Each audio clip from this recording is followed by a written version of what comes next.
కాంగ్రెస్ కదా పాదయాత్ర చేస్తే stool లాక్కున్నారు, mic లాక్కున్నారు, మా కుర్రల్ని కొట్టారు. సో మంచి రోజులు వచ్చినాయని కష్టకాలాలు మనం మర్చిపోకూడదు.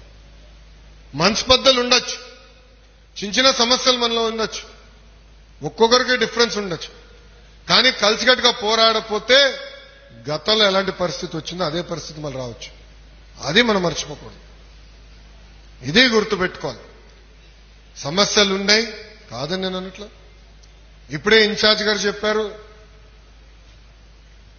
కూటమి ధర్మం అందరూ పాటించాలని ఆయన కోరారు. దాంట్లో ఎలాంటి సందేహం లేదు. పల్లా శ్రీనన్న నాయకత్వంలో కమిటీ పనిచేస్తుంది. పల్లన్న నాయకత్వంలో మన నియోజకవర్గంలోనే కాదు అన్ని 175 నియోజకవర్గాల్లో కూటమి ధర్మం పాటించే బాధ్యత మేము తీసుకుంటాం. అది సాధించాలంటే మీరు కూడా ఎమ్మెల్యే గారితో కూర్చుని ప్రతి వారం కూర్చోవాలి. ఇప్పుడు నేనున్న మంగళగిరి నియోజకవర్గం నుంచి గెలిచిన తర్వాత నేను వదలనా. జనసేన ఇన్ఛార్జ్ గారు ఉంటారు. వారానికి ఒకసారో 15 రోజులకు ఒకసారి మేము కలుస్తాం, కూర్చుంటాం. ఆయనకైనా ఇష్యూస్ ఉంటే చెప్తాడు, నేను మాట్లాడతా, ఆయన మాట్లాడతారు. నేనన్నా ఆయన కన్విన్స్ చేస్తా, ఆయనన్నా నన్ను కన్విన్స్ చేస్తారు. ఒకవేళ ఇద్దరం కన్విన్స్ కాకపోతే మళ్ళీ ఒక వారం తర్వాత కూర్చుందాం, వివరాలు ఇవ్వండి అని చెప్తాను. మళ్ళీ వారం తర్వాత కూర్చుంటాం. అదేవిధంగా భారతీయ జనతా పార్టీకి చెందిన నాయకులు కొంతమంది ఉంటారు, వాళ్ళతో కూర్చుంటా నేను.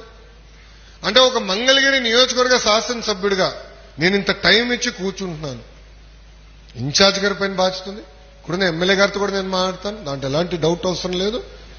అబ్సల్యూట్ గా దాంట్లో ఎలాంటి సందేహం అవసరం లేదు. మనందరం కలిసికట్టుగా కష్టపడి పోరాడడం కనుకనే ఈరోజు ప్రభుత్వం ఏర్పడింది, శాసనసభ్యులు గెలిచారు. ఆ మిత్రధర్మం నిలబెట్టుకోవాల్సిన బాధ్యత మనందరిపైన ఉందని ఈ సభాముఖంగా కార్యకర్తలందరికీ నేను తెలుపుతున్నా. ప్రతి వెన్స్డే మీరు మీటింగ్ పెట్టుకోవాలి. కూర్చోండి గురుగారు. ప్రతి వెన్స్డే మీరు మీటింగ్ పెట్టుకోవాలి. మీ పైన కూడా బాధ్యత ఉంది. కార్యకర్తలందరినీ కలవాలి, మీరు మాట్లాడాలి.